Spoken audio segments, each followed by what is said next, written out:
And joining us now, of course, she's been the head coach at Duke since, of course, building the program literally from scratch since the summer of 2015. Of course, fresh off a 44-win season, a national seed, ACC championship. I speak of course, Duke head coach Marissa Young joining us here back on the show and in the circle. Coach, how you doing? I'm great, Eric. Thanks for having me.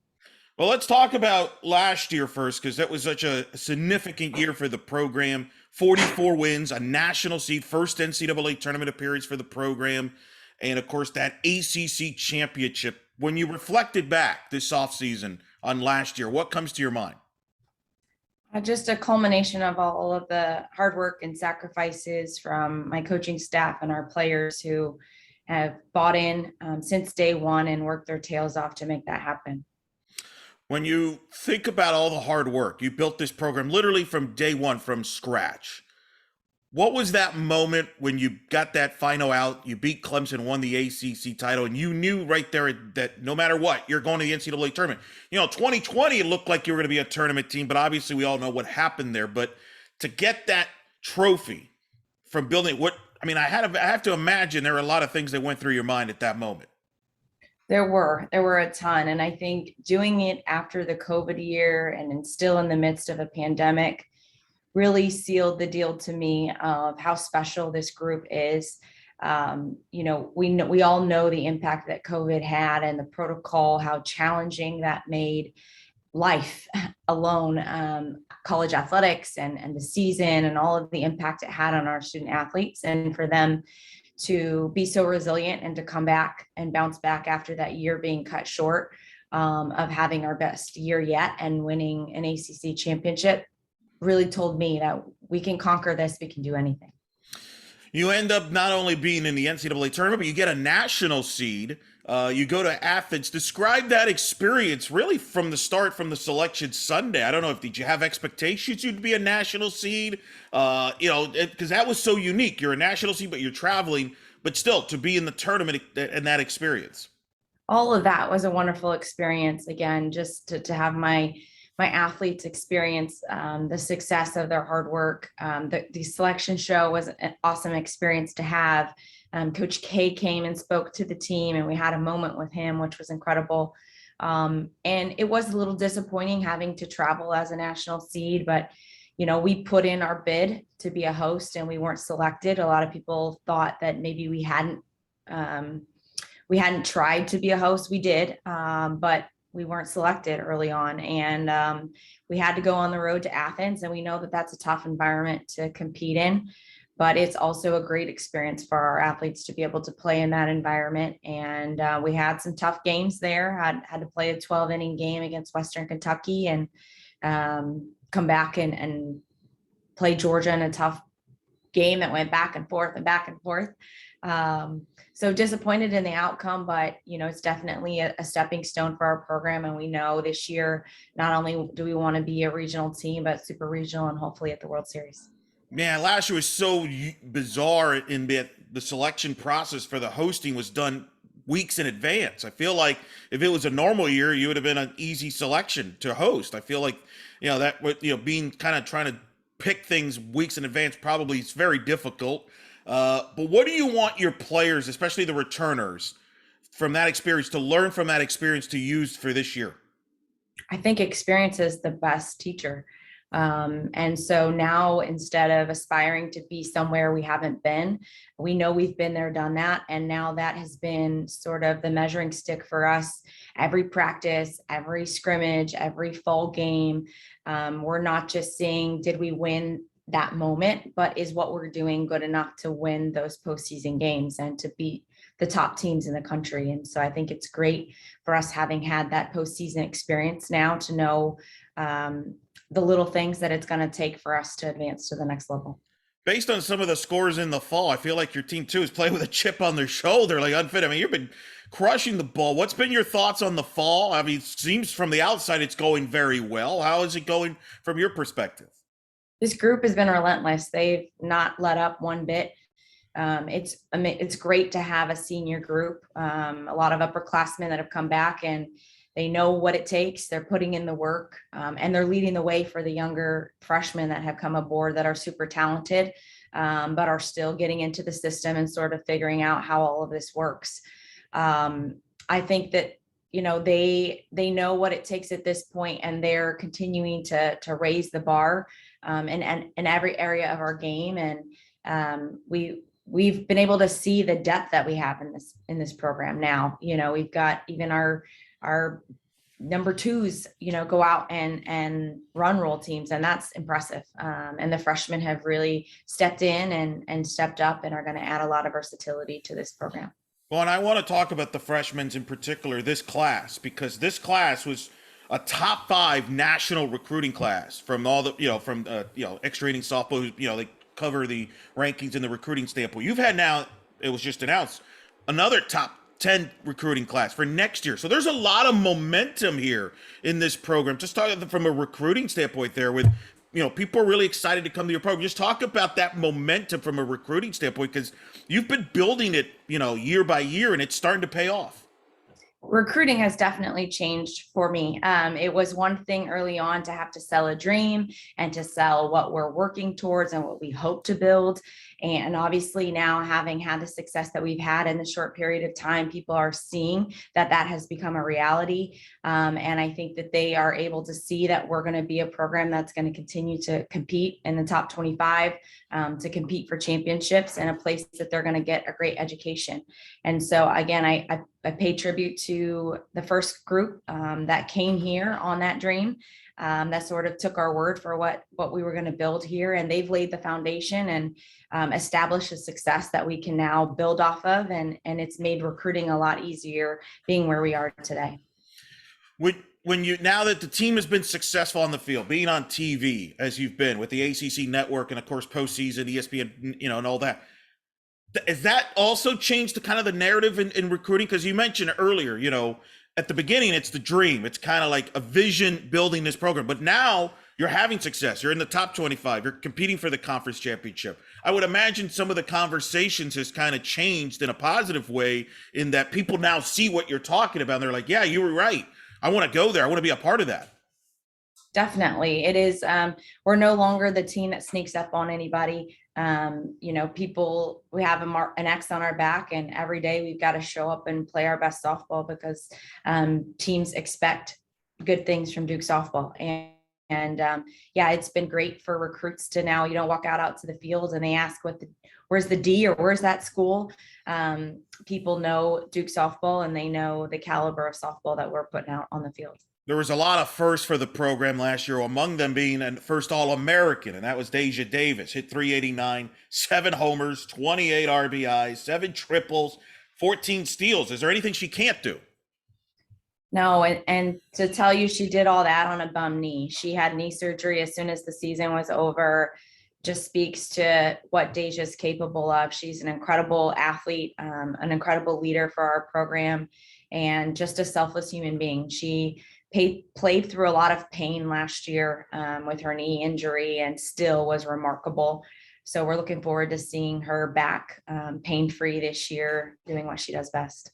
It's kind of frightening now. That's frightening. She did that basically on a bum knee. That's kind of a scary thought if I was a pitcher. I'm listening to that. But she was part of your offense, which has been so dynamic now for a couple of years. We've talked about that when you last came on. But talk about your offense, because you mentioned you've got some veterans back, but you also got a lot of talented new faces to blend in that offense.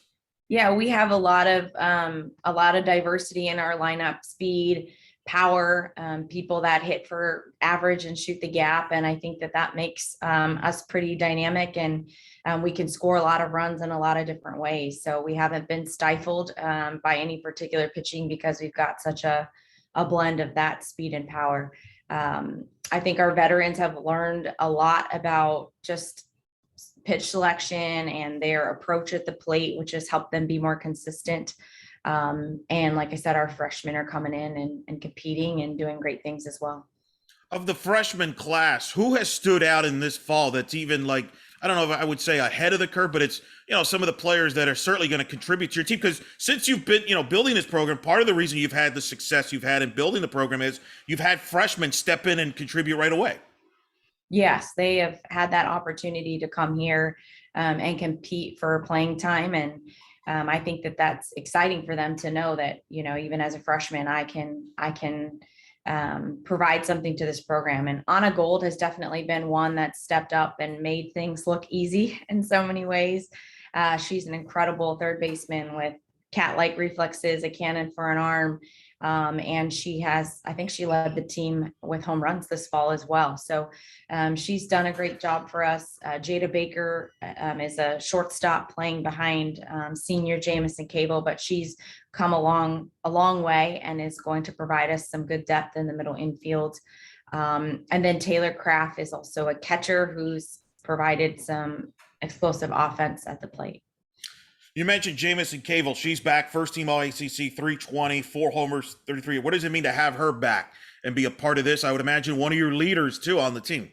She definitely is. And I'm extremely thankful and grateful to our 3 fifth-year seniors who made the sacrifice to come back and finish grad school here at Duke to give us one more year and one more run at this. And Jamison Cable is that quiet leader that comes to work every single day, leads the way, does not take a rep off, doesn't take a day off. And she's someone early on I told that, you know, I saw the potential in her to be an All-American and an All-Conference player. And not sure she saw it in herself as a freshman, but she has definitely earned that along the way. And we're looking forward to seeing the best of her yet this year to come.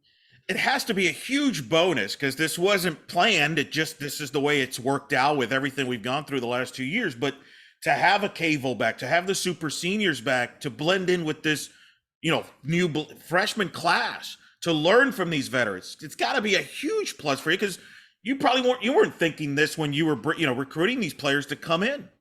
No, absolutely not. And, you know, although COVID year was cut short, it was still enough chunk of a season for those guys to continue to get better and have experience and grow. And to have somebody like Peyton St. George back in the circle again for us is just a huge blessing. And she's been great at guiding and leading the younger pitchers. But this has just been incredible. I know in some ways it's difficult for the freshmen who are now stuck sort of playing behind a senior, but I do think in the long run, they're going to grow and develop in ways that when their time is called, they're going to be more ready because of it. You mentioned obviously Peyton St. George being back. The ACC Tournament MVP was 18-8 last season, paired up there with Shelby Walters, who was 19-3. Just talk about those 1-2 punch you had with those two. I mean, a lot of different looks they give you at that staff, and then just kind of the rest of the staff here, how to learn from players like a George and a Walters. Yeah, I don't think those two really have gotten the national credit that they deserve, but I haven't seen a better 1-2 punch in the country. And they do such a good job of complementing one another. You know, one being more up, one being more down, but both throw hard, move the ball well. And those two are super complimentary of each other off the field, like very supportive, want the best for one another. And they've helped sort of take the understudies underneath them. We've got Clear behind them as a lefty, and we also picked up a transfer, Jayla Wright, who's a sophomore right-handed pitcher. She's had an incredible fall for us and really excited to see what she's able to do this spring. And then another lefty who was a redshirt last year, Lily Walker, is going to be someone we see helping us in relief. So great staff. They've always worked well as a group. We don't have any, you know, selfish mindset there in that bullpen, and they're really going to work well together to win us some ball games. Well, and your staff's been among the best as far as creating matchups in your favor. You mentioned the bullpen. I mean, if there was a category for best bullpen, I would probably rate you right up there. The way you're used to staff, is that something you still envision using? Talk about that philosophy, because it's been working for you. Yeah, early on, I knew it was going to be difficult for a freshman to come in and carry a program. So I really tried to recruit a few of them and ones that were very different so that they could come in and relieve each other and give teams a different look. And over time, that's sort of become our model, and we've been really successful with that. I don't think we'll have as many pitchers as we've had in the past, but we're definitely going to continue to have that staff mindset. I remember seeing your team in person in 2020 in Orlando, the first weekend of the season. And you came out and played well, beat UCF, which was a really good team that year. You beat, Clemson, you beat Indiana. I sensed that, that was to me when I saw, I was like, wow, this is a different team than the past years. I know the season was disappointing from the way it ended. Obviously, everybody was disappointed, not to finish the season. But I feel like that was a big, important year, and you all took advantage of that success you were having in 2020. And without 2020, you probably don't have the success you had in 21. Do you agree with that? That kind of carried over that confidence and momentum into 21? I do think it had an impact. I think, when the season ended and was cut short, our kids really had a choice to make. Was this going to be it? Or was this going to be something that we carried with us and made sure that teams saw this is who we are? This wasn't just a one year luck of the draw. And I'm really proud of how committed they were over the COVID break and how difficult that was. A lot of them didn't have access to gyms, couldn't really get out and do what they normally do to train, and for them to come back as strong as they did in the 2021 season just speaks volumes to their commitment to being successful. We're speaking with Duke head coach Marissa Young here on In the Circle. With the success, obviously your coaching staff was, really received a lot of acclaims. Just talk about your staff, because obviously they've helped you kind of get to this point with this staff. And coach, with success and all this, you're starting to build a small kind of a coaching tree there, very quietly there. I mean, Laura Valentino's in Connecticut doing great things there, among others. I mean, so there's a lot of the coaching tree there is kind of developing for you there and having success as well. Yes, absolutely. I'm a firm believer in leaders build leaders, and I empower my assistants to bring their ideas and their expertise to the table. And I'm trying to be a constant life learner. I don't think that I know it all. And my staff has just been incredible in mastering their craft, but also the three of us working together, really complementing. We have very different styles, but I think that we complement each other really well. And we also are able to reach all of our students differently because of our strengths. And Jessica Bracamonte has been huge for us with our culture and our mindset and our developing players between the ears. And she works with our outfield and slappers. And then Coach Bloomer has been infield and offense. And we're just a dynamic bunch. I love coming to work with them every day. They continue to make me better. And I think our players see how hard we work for them and how well we work together. Yeah, and it's been tremendous successful. How much of that did you learn from Coach Hutch when you played for her in Michigan? How much did you learn that from Coach Papa when you were her staff at Carolina? Because both of them have big coaching trees too, and I would imagine have similar philosophies maybe you picked up on. Yeah, I think, they all put their ego to the side, and it's really about surrounding yourself with great people, not being afraid, not to be the smartest person in the room, and to continue evolving and learning and growing. And that's what we've worked really hard to do. What have you learned about yourself now compared to when you took over the Duke program? If there's something that you learned about yourself here that you've adapted from a coaching standpoint? What's the biggest thing you've learned since taking over the program? I think taking over the program and getting the program started, it was very much about setting the tone and the expectations and being more of the disciplinarian and cracking the whip to make sure everybody understood exactly how things need to be done. And now that the program has evolved and everybody has an understanding of what those expectations are, I've really shifted to trying to be more relational type of coach and understanding what my players' needs are and how I can, meet those needs more off the field than I had time for or made a focus on early on. So that has been a big shift for me. News off season, you got extended through 2026. Talk about the commitment from the school, because that's been a big part why you came there. That we talked about that, the commitment to softball. You get extended through 2026. Just talk about the overall commitment towards softball from the athletic department and the school, which has been a big part of this success as well. Yeah, it's huge for me and for my family. Obviously, as a mother of four raising teenage kids, it's a lot of comfort knowing that Duke is investing in me. They believe in me and what I'm doing here, and will continue to support that. I think it's helped us with recruiting that, we're out there recruiting and players know that I'm going to be here, that I'm invested in this program long term. But it's incredible to see how much softball has grown. We've said from day one, Duke is known as a basketball school, but we hope when we're said and done, they know Duke softball.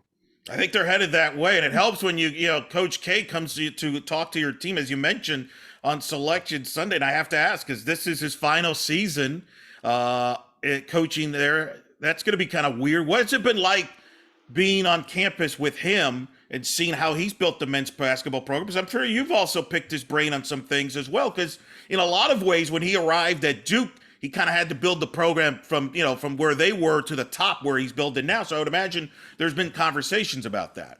There has. He's been very inviting since day one. And I did spend some time in my first year picking his brain and getting an understanding of what Duke was like for him and his perspective early on as a coach. And we laugh about it now, but his advice early on was just kind of slow and steady wins the race.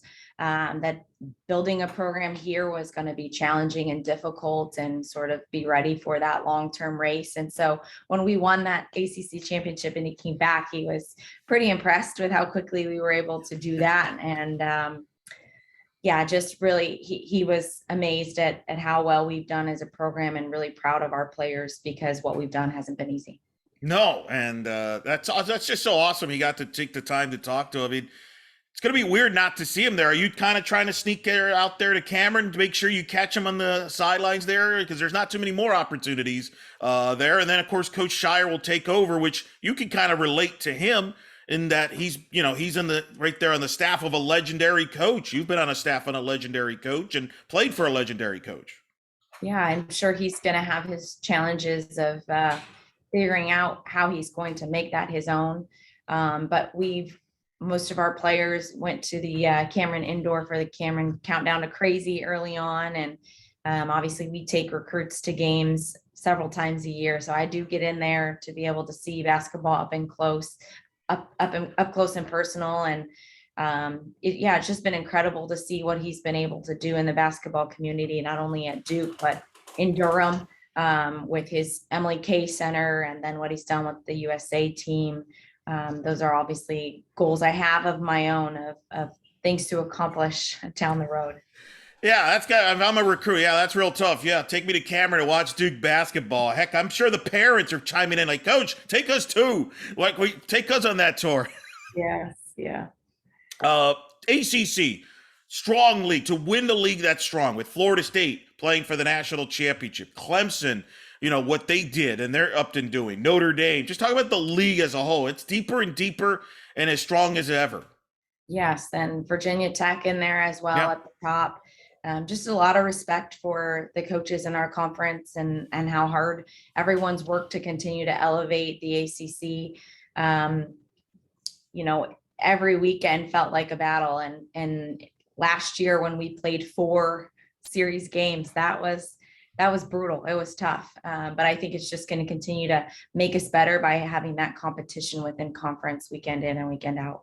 As coaches, do you all talk about trying to get the league to get more respect nationally there? I mean, certainly Clemson had a great year, had a chance to host or maybe be a national seed. Florida State, as we mentioned, played for the title game. You mentioned Virginia Tech. They were a super regional team. Is that some of the talk in the staff? I'm just curious on that, because I feel like at times you don't get seated properly from the outside looking in. Yeah, I think, last year was an exception. The Pac obviously felt like they didn't get seated well, but our goal is, like I said, just to continue elevating the ACC as a whole. And I think the ACC network has definitely helped give us that visibility nationally. I know there are a lot of players and teams and coaches across the country that said they saw more Duke games than maybe they saw of their own local teams. And our coverage that we've had has been instrumental in helping us grow. Hands here. I've seen your team a lot too. So I'm one of those people, watch the ACC network constantly. That's a huge boost. You're right. That's a huge thing with softball and the exposure, because softball fans are loyal. They know how to find you, whether it be on the stream or on TV. And I think your program and the league ACC is currently a big benefit from that. Absolutely. Yes. And that's a big tribute to Duke as well for their Yep. investment in our Blue Devil network and that coverage. Last question now, as you wrap up the fall, you get to, before you know it, February comes around the corner. What are going to be some of the keys for this team? Because a lot of the veterans coming back, a lot of pats on the back and everything's good. But what's going to be the keys for this team to accomplish their internal goals? I think every year the challenge is to find what makes this team unique. What's going to be their rally cry? And we lost a 3-year captain and now sort of a changing of the guards with leadership. So I think just them finding who they are going to be consistently day in and day out. There's no question we have the talent and we have the experience. But I think them just sort of feeling and figuring out who they are as a group is going to be key. Well, we look forward to seeing your team back on the field. It's been exciting to watch your team, Coach, and I'm really happy for you for the success you've had, because I know that you've been building it from scratch, which is never easy to just literally build a program from scratch, but you've been an incredible job, and congratulations on the success last year. We wish you well this year and beyond. Thanks for taking the time. I know it's a busy schedule, and always appreciate you coming on, and we'll hope to do it again soon. Thanks, Eric. Take care. Thanks.